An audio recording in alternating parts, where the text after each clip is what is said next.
And welcome back from the break, and now on to our BBCEO segment.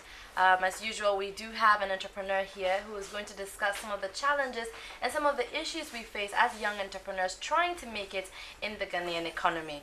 Thank you very much for joining us here, Mercy. You're welcome. Yes. So how are you doing today? I'm doing very well, thank you. Good. Now, tell me a bit about McBryce. What exactly do you offer?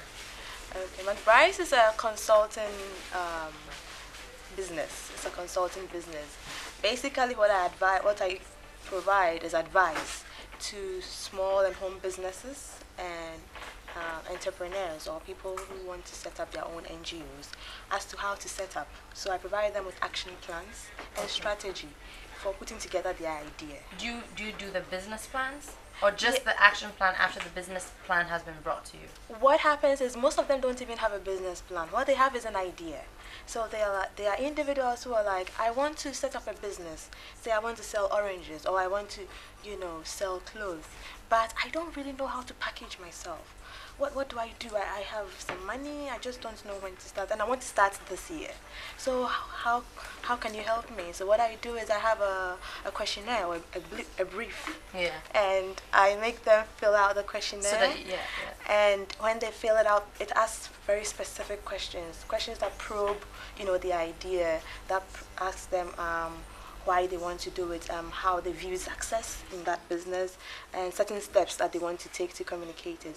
And these questions help me to craft an action plan that takes them through the various stages. So more or less I work with them from 1 month to the next with very specific actions that we take and then results that we evaluate to see if what he or she is doing is succeeding or whether she's achieving her dream or her idea.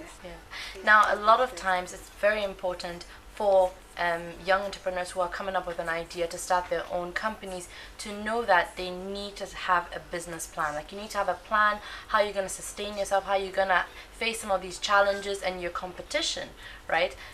What advice do you have for how important, the question is really, how important are business plans? Can you tell us this?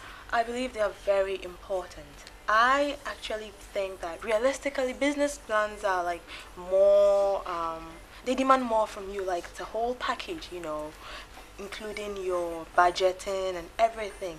But I have made it simple so that the Ghanaian, the individual, can start a business with a plan, which is what I call an action plan. Okay. Instead of the typical, stereotypical business plan that demands a lot, I have created a template as an action plan, and it based on the questions or the answers you provide to my questionnaire that try to find out what it is you want to do.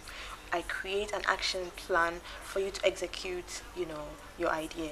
And like you said, and you can call it a business plan as well, because what it does is that it's a manual, it's a guide. It orders your steps. It tells you, do this, do that, and you can always refer to it and say, okay, so where am I going? Because you can run around like a headless chicken, doing a lot of things, but really achieving nothing and having spent a lot of money at the end of the day, without achieving your objective. Can you give us an example of one of those young entrepreneurs that came to you with a plan and you feel that their idea today has gotten them, because of your help and stuff, they've gotten to where they need to be? Yeah, I have one specific client like this. I've been very proud working with him. He actually set up an NGO, and basically it has to do with, he's helping with education in a very small town in the central region called Mensacrum. And this friend of mine, he was first of all donating education materials like books, pencils, learning aid. And then later he said one problem with the town was access to books, reading books, and books that would help them get at least the kids get the basic education. So he decided that he wanted to provide more books and more computer access. And he said, I want to do a library. So he goes and talks to the chief of the town, and the chief says, well, we have this defunct post office there that is empty and not being used, so we can convert it into a small library space for the kids. So he comes to me and he's like, Mercy, I have a building. I want to do a library. I have no idea what to do. Can you help me? And this was in December 2009. So we started the process, and from December up till now, what I did was I helped him with an action plan, and then I also helped write proposals and requests for funding. Sponsorship. Exactly. But my approach is this: is that you write a proposal for a sponsorship, you deposit at the organization that funds, a bank or international organization. You have to wait 6 months to a year. Now within those 6 months to a year, do you wait and twiddle your thumbs, or you do something? So what I have are also creative fundraising ideas that we execute in the meantime while we wait for the main document, funding.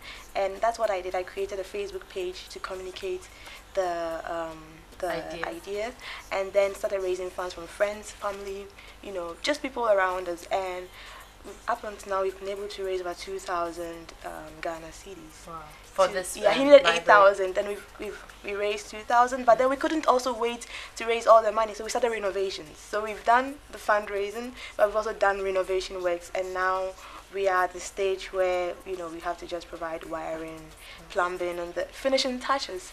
So we just kept working, and now I think by March or April our library will be ready, because I've also been able to get books. I got people from all over the world donate books. But I would say with the fundraising, people, yes, from around the world did send money to us. But also a lot of the money came from Ghana, which I'm very proud of. Well, I want you to actually talk about that, because fundraising is one of the biggest issues that I think a lot of young entrepreneurs face in trying to raise funds for whatever projects and stuff that they have. Could you tell us about some of the challenges and why you think it's so difficult to get funds, people to donate their money into whatever idea or concept that you have? Well, I think personally it's also because of our environment. If you live in a poverty mentality environment where we don't have is the vain mantra, which is really true. You put in a lot of work to gain very little. That's the challenge in Ghana. The amount of work we do here, if we were to do it in other advanced systems, would produce more. But here you do all that work to just get very little out of. So that makes it really difficult to get money out of the system. People just give their money away easily. Well, except at church. But but my point is this. This is my problem. I think that the usual, it's not easy getting money freely from anybody. This is life, anywhere in the world. It's not easy getting money. But the point is that I think we are so used to, writing proposals and submitting and going through all these criteria and then sitting down idle, waiting for some money to land, in our laps from whether banks, in local banks or international organizations, whilst there are so many other creative ways that we could raise funds. For example, I tried to do other things like organize picnics, with friends and family, and that picnic is in the name of the project, and to save every money, donated. Exactly, because I have friends in the UK who organize dinner parties, and he cooks. The plan is this: he comes to the family people and say, "I'm going to cook a meal for you. In exchange, I want you to donate a minimum of £100 to this project that I'm doing." Yeah. And that's it. And so he cooks, that they all have a good party, and probably he spends maybe £20 to £30 cooking for. And then everybody donates, and that comes there to chip in. Puts in money, and then this money is what has been used. So it's actually from individuals, and I'm thinking we could use creative ideas. If you hold a barbecue, or something simple where everybody brings something. Somebody can bring the meat, somebody can bring the drink, somebody can bring these church activities that people do. You can use your church, you can use your mosque, you can use your community to raise little bits of funds. You don't need for small projects that develop the community as well.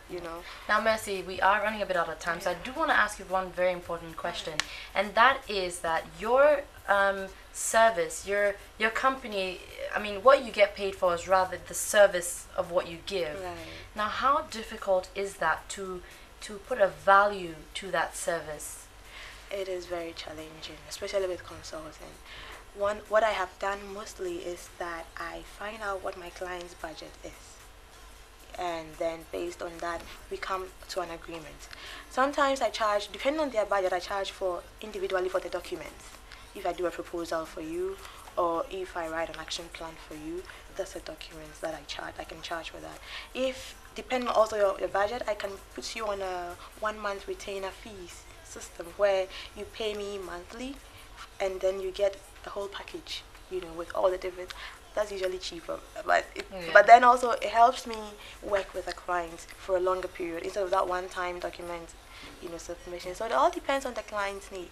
If the client feels like I need you to guide me, Then I they will act pay for the exactly. services. Then they'll pay the monthly, retainer fees, and then I provide them with all the necessary documents they need to present to the various organizations, and then action steps, and then I work with them through it.